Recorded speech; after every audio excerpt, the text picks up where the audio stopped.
Oh, hey there, folks, and welcome back, I guess. Oh, wrong channel. Okay.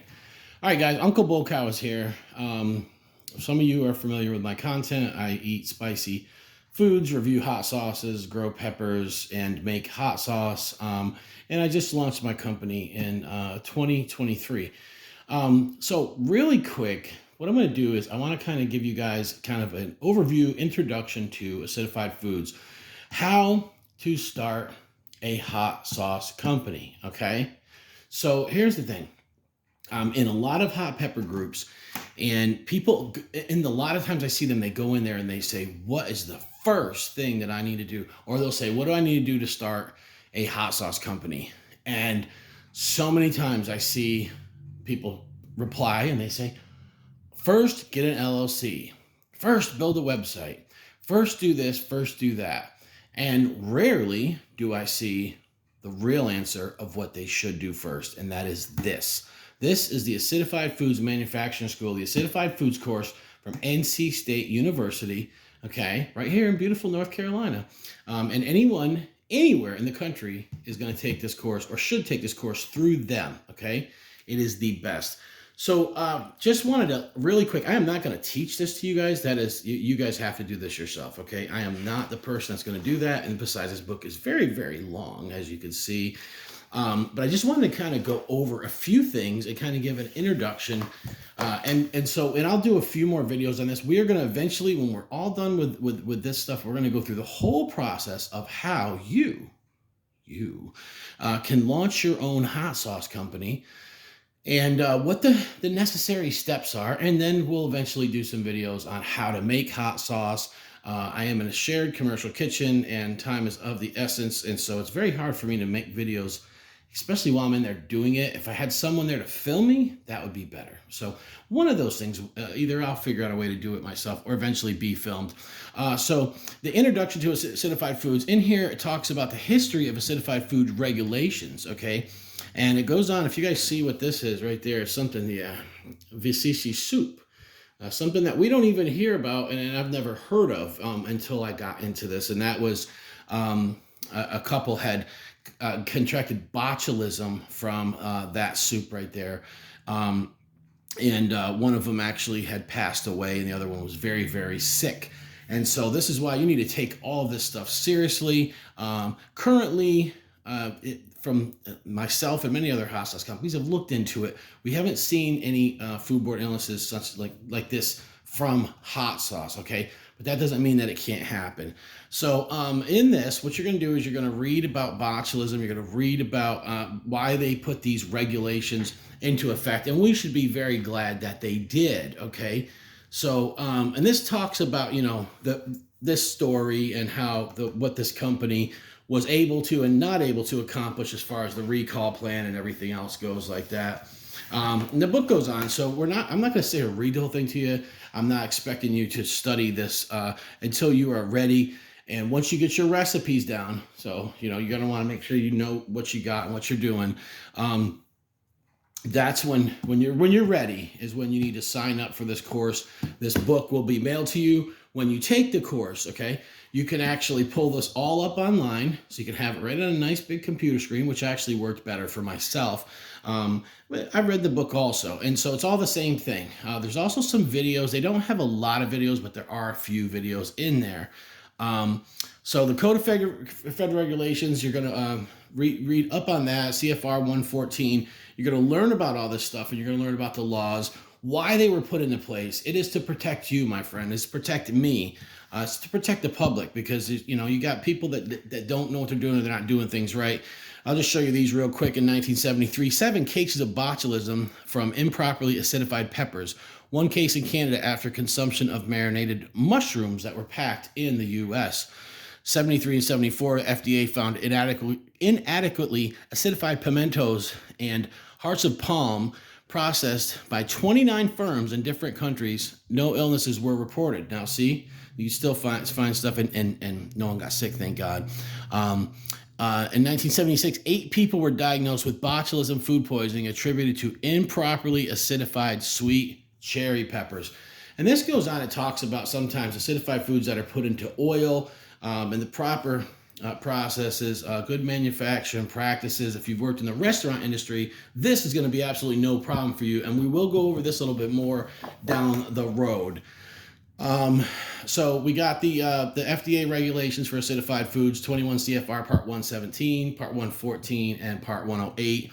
And this goes through all of these. It's got a little bit of GMPs in here. We're going to talk about that more. And it's guys, this is a little bit intimidating. This is why I'm giving you I just really want to do this. I haven't seen anybody really do an overview of this, so I wanted to try to tell people. Plus, I want to see people make hot sauce safe. I want to see people prosper. I love it. I want to see more people that are hobbyists actually going through this. I think that it's just a must. In this little part here, you're going to see something that says shall or should. Whenever the term shall or must appears, it is a requirement of the regulations. Okay, when you see should, it's kind of more like this is something you should do, but it's not required by law. Okay, so understand that when you say shall, just like when God said you shall not murder, you're not supposed to do it at all, and you're forbidden to. So you can go through this. This is the introduction. It's kind of just is an overview of everything.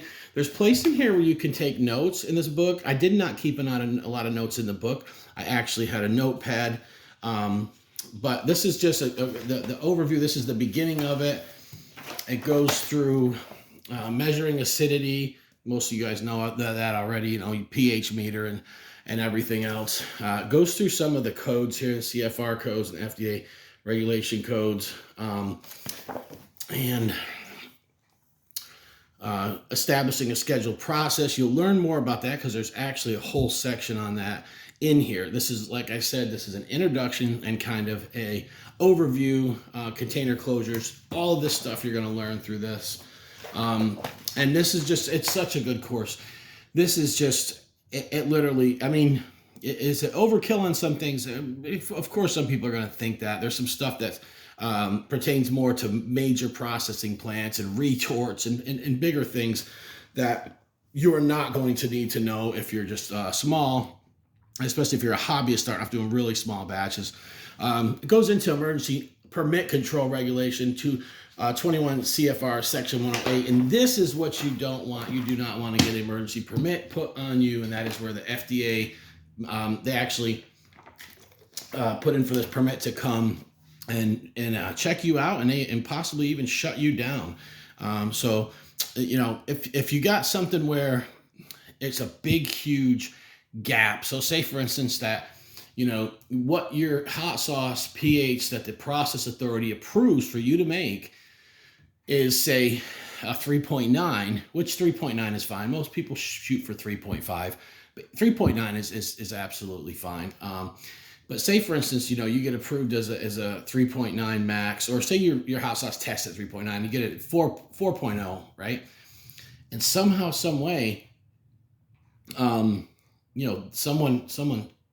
tests it, or they get their hands on your sauce, or someone gets sick or whatever, and all of a sudden that thing is like 4.5, 4.6. That's way off. That's way off. So you could get an emergency permit filed on you, and this is where you could just get in so much trouble. So you do not want to play around with this. That's why you need to have a good pH meter, and you need to know what you're doing. And this book will teach you every single thing that you need to go. So the emergency permit control, the commissioner's determination of the need for a permit constitute financial agency action from which appeal lies to the courts. So this goes through all the different everything. You get your scheduled process, you process it here and reporting. So, but you do not want one of these emergency permits filed on you, okay, for that you did something wrong. So that is one of the main reasons that you really want to try to pay attention when it comes to this. So this was just kind of an overview. We're going to talk about pH in the upcoming videos. I'm going to make a couple of short videos, guys, okay? We're going to talk about pH. We're going to talk about thermal processing and microbiology a little bit. And we're just going to touch on all that. I just want to show you guys the intro to this. I'm going to tell you the first thing that you need to do is you need to take this course if you want to launch a hot sauce company. If you want to make hot sauce legally in the United States, you have to take this course and you have to pass this course.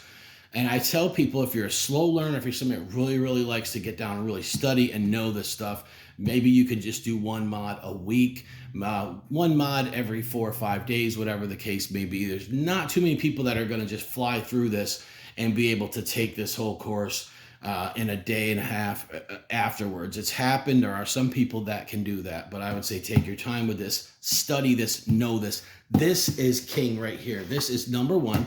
This is what you need to do.